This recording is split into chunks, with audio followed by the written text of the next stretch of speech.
दोस्तों आज बात करेंगे गेहूं की फसल के बारे में। दोस्तों जब हमारी गेहूं की फसल में बालियाँ निकलनी होती है तो उस अवस्था पे कुछ देखा जाता है कि उसमें जो बालियाँ निकलती है तो उस समय हमारी गेहूं की जो पत्तियां होती है वह हल्की पीली सी पड़ने लगती है। तो पीली पड़ने लगती है तो पत्तियां, तो उसमें जो किसान साथी तो सोचते हैं कि हमारी फसल पीली पड़ रही है तो उस समय हमें गेहूं की फसल को यूरिया देना चाहिए। तो किसान साथी जब यूरिया लगा देते हैं तो उस समय आपकी पैदावार तो होती है, बढ़ने की जगह घट जाती है। तो किसान साथियों आपको भी अपनी गेहूं की फसल की पैदावार बढ़ानी है तो किसान साथियों हम आपको बताएंगे एक बहुत अच्छा फार्मूला, जिससे कि आपकी गेहूं की फसल में सबसे ज़्यादा पैदावार निकलेगी, आपकी 20% पैदावार बढ़ जाएगी।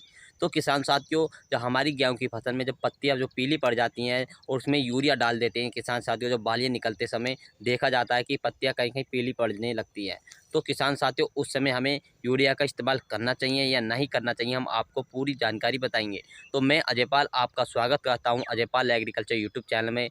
तो किसान साथियों चैनल पर पहली बार हैं, चैनल को सब्सक्राइब कर लें और हमें कमेंट कर आप ज़रूर बताएं कि आपकी गेहूं की फसल कैसी चल रही है और आपने इन खातों का प्रयोग किया है नहीं किया है। तो किसान साथियों आज बात करते हैं इसके वक्त खेती की यानी गेहूं की फसल के बारे में। से बालियाँ निकलने शुरू होती है तो जो पत्तियां तो होती हैं जो हल्की हल्की सी पीली पड़ने लगती हैं। ये देखते हैं किसान साथियों जब हमारी जो बालियाँ निकलती है तो पत्तियां कहीं कहीं पीली पड़ने लगती हैं।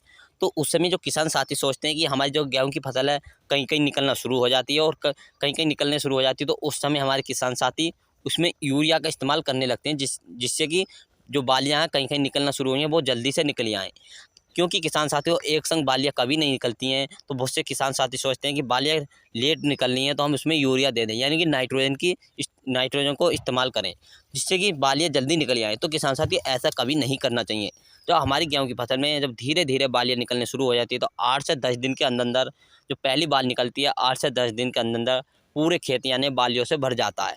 तो बालियों से भर जाता है तो उस समय हमें यूरिया का इस्तेमाल नहीं करना चाहिए, क्योंकि किसान साथियों जो बालियाँ बनते समय यूरिया का इस्तेमाल करते हैं और फिर उसमें सिंचाई करते हैं, यानी जो बालियाँ निकलती है उसमें सिंचाई करते हैं, सिंचाई के साथ उसमें यूरिया का इस्तेमाल करते हैं। तो ऐसा कभी नहीं करना चाहिए किसान साथियों, इससे हमारी पैदावार बढ़ने की जगह घट जाती है। तो हमें भी ऐसे ही खादों का इस्तेमाल करना है जिससे हमारी पैदावार अच्छी बढ़ सके और पैदावार अच्छी बढ़े और उसमें जो पीलापन है फसल में पीलापन भी ना रहे। तो किसान साथियों हम आपको एक ऐसे बहुत सस्ते खाद के बारे में बताएंगे जिससे कि आपको कुल मात्र 100 से 150 रुपये के लगभग आपको ये खाद देखने को मिलेगा। तो बालियाँ निकल चुकी हैं या पूरा खेत बालियों से भर चुका है, आप देख सकते हैं ये खेत पूरा बालियों से भर चुका है और बालियाँ कहीं कहीं उसमें निकल रही है। तो उस समय हमें जो बालियाँ निकल ली है या निकल चुकी है या पूरा खेत बालियों से निकल आया है, तो उस समय हमें जो एक खाद का प्रयोग करना है सिर्फ किसान साथियों यूरिया नहीं, आपको सिर्फ NPK 05234 का इस्तेमाल करना है। NPK 05234 का ही इस्तेमाल करना है, यूरिया का इस्तेमाल कतई नहीं करना है। जिससे किसान साथियों जो हमने पहले खाद लगाए, पहली नाइट्रोजन लगाई, तो उस समय हमारे गेहूं की फसल को नाइट्रोजन की पूर्ति हो चुकी थी। तो इस समय हमें फास्फोरस और पोटाश की मात्रा को सही रखते हुए जिससे कि पौधों का दाने का भराव अच्छा बन सके, दाने बालियाँ अच्छी लंबी निकले, तो इस समय फास्फोरस और पोटाश की मात्रा को ध्यान में रखना चाहिए जिससे कि हमारा NPK 5234 से पूरी हो जाती है, जिसमें NPK 05234 में 0% नाइट्रोजन, 52% फास्फोरस और 34% पोटाश पाई जाती है, जिससे कि पोटाश को दाने का भराव अच्छा रहता है और फास्फोरस से बालियाँ लंबी बन जाती है। तो इस समय हमें इन चीज़ों का इस्तेमाल करना चाहिए जिससे कि बालियाँ बहुत अच्छी निकलेगी और खेतों में जब बालियाँ निकल चुकी है यानी पूरा खेत भर जाएगा बालियों से और उसमें आपको काफ़ी अच्छा देखने को मिलेगा।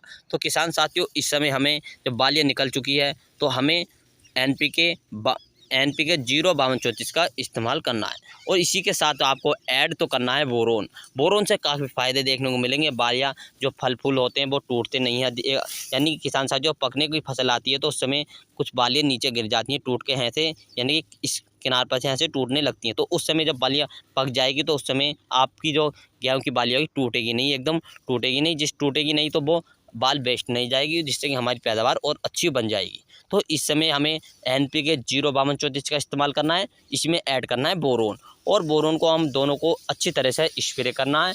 स्प्रे हमें ध्यान रहे स्प्रे शाम के समय करना है और शाम के समय करते हुए विशेष ध्यान रहे खेत में अच्छी तरह से नमी बनी होनी चाहिए।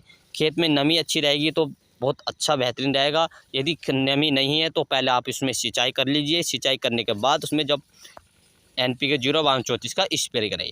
तो मात्रा की बात करते हैं तो इसमें NPK 05234 की जो मात्रा लेंगे, जो मात्रा करनी है आपको 1 किलो 500 ग्राम मात्रा लेनी है किसान साथियों। 1 किलो 500 ग्राम NPK 05234 की मात्रा लेनी है। इसी में ऐड करना है बोरोन। बोरोन को किसान साथियों आप ले सकते हैं 100 ग्राम प्रति एकड़ के हिसाब से इन्हें हमें स्प्रे करना है।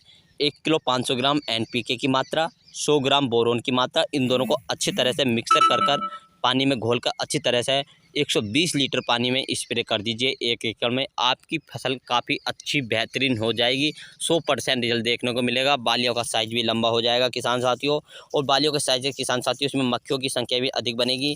दाने का भरा बहुत अच्छा रहेगा, 100% बालियाँ भर जाएगी और इसमें दाना चमकदार भरपूर मात्रा में वजनदार बनेगा। तो किसान साथियों हमारे चैनल पर पहली बार है, चैनल को सब्सक्राइब कर लें और वीडियो अच्छी लगी तो वीडियो को अधिक दोस्तों को शेयर करें। जय जवान जय किसान, मिलेंगे नेक्स्ट वीडियो के साथ।